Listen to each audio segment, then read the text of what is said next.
mais ñu gis am ay dissidents. Des gens qui sortent qui vont y participer ku ci nekk naan si casquette bii laa ñëwee si casquette bii laa ñëwee. loolu si ça continue. bon moi man li ma ci gis rek mooy ton intention vraiment d'enfoncer l'APR.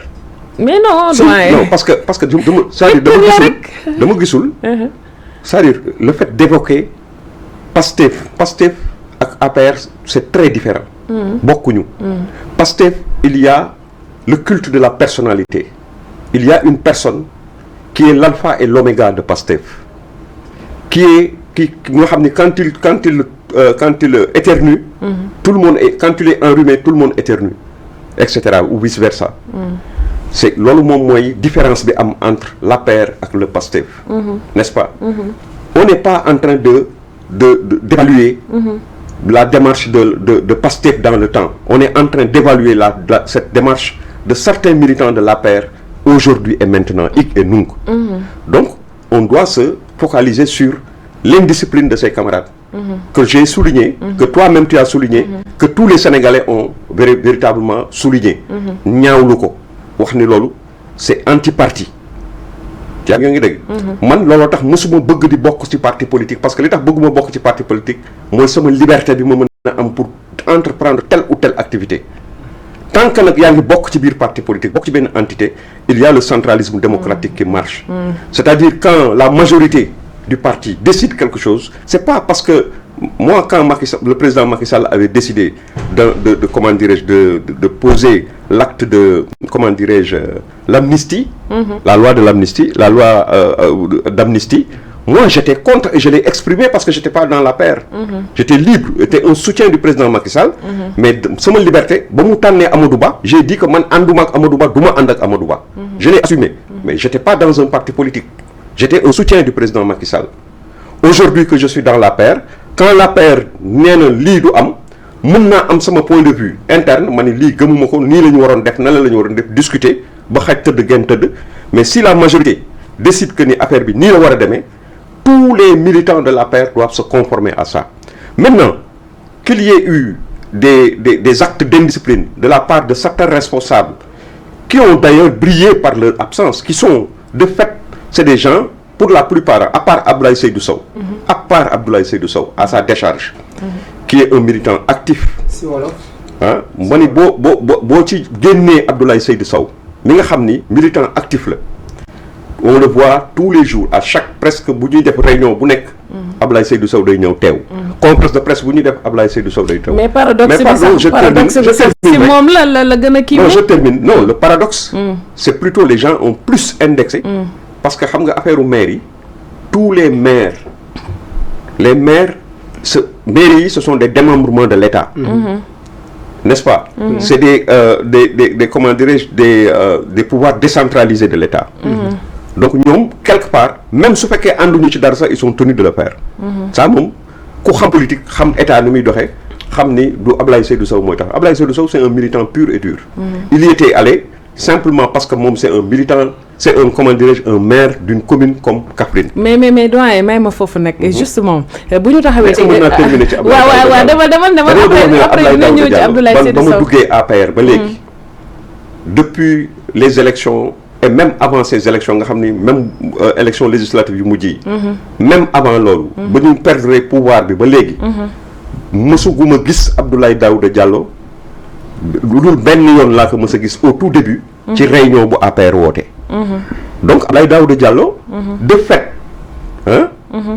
nekkatul sax ci APR ci bu fekkee ni nit ki liy mandargaal nekkam ci biir parti. mooy teewaayam chaque fois que le besoin. nga xam ne responsable dañu daje moom mu ñëw teew. donc vraiment de ce point de vue aussi li mu def ça n'engage que lui. C'est sa responsabilité. C'est pas la nôtre. N'est-ce pas? Mais donc, il est encore membre du parti. Non, c'est à lui de déterminer s'il est toujours membre du parti ou si le parti va prendre des sanctions contre lui, etc. L'avenir nous édifiera par rapport à tout ça.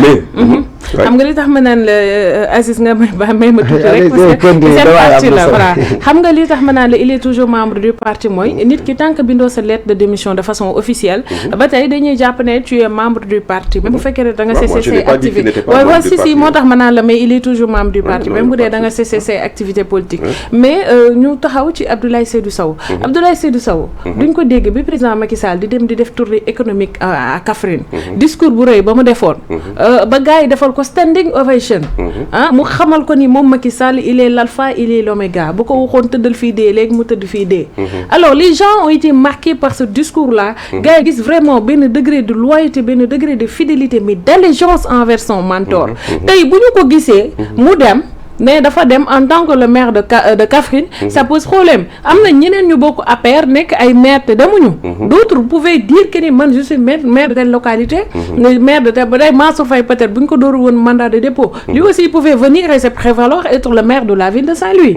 il l'a pas fait donc est-ce que tey le fait que tey nga nekk maire tout simplement d'une localité et ça te donne vraiment je dirais pas le droit mais tey loolu may na la sañ-sañ nga dem teew ci dialogue boo xamante ni sa leader dafa ne carrément demluwul yónneewul. je pense que la position de l'APR a été claire. li fi nga nekk nii. da ngay xëcc rek da ngay ñoddi rek. da ngay ñoddi loo xam ni c'est inutile. ça nous fait perdre du temps. sur une question déjà résolue. yow sa bopp au départ à travers la question que tu as posée. tu as apporté la réponse qui s'y est. c'est que aujourd'hui c'est des cas d'indiscipline. xam nga je suis d'accord pardon je termine. je suis d'accord avec vous que c'est des cas d'indiscipline.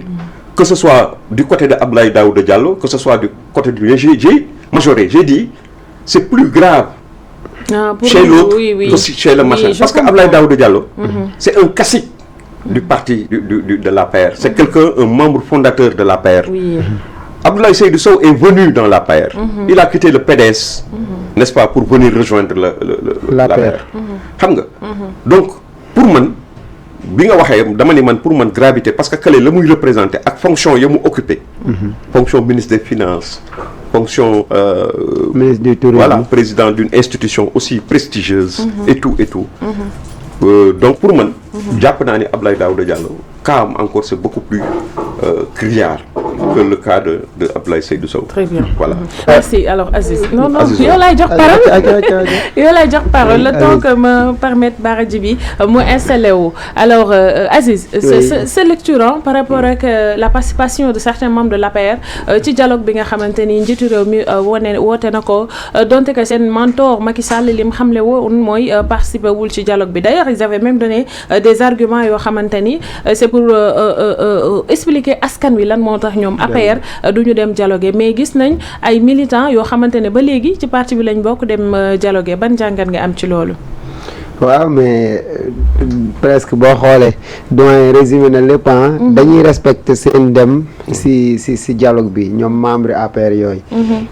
mais nag man fenn rek laa xawul d'accord ak ñoom. bu fekkee ne aussi da nga bokk si kuréel. comme doyen lu mu wax kuréel boo si nekkee lépp luñ tënk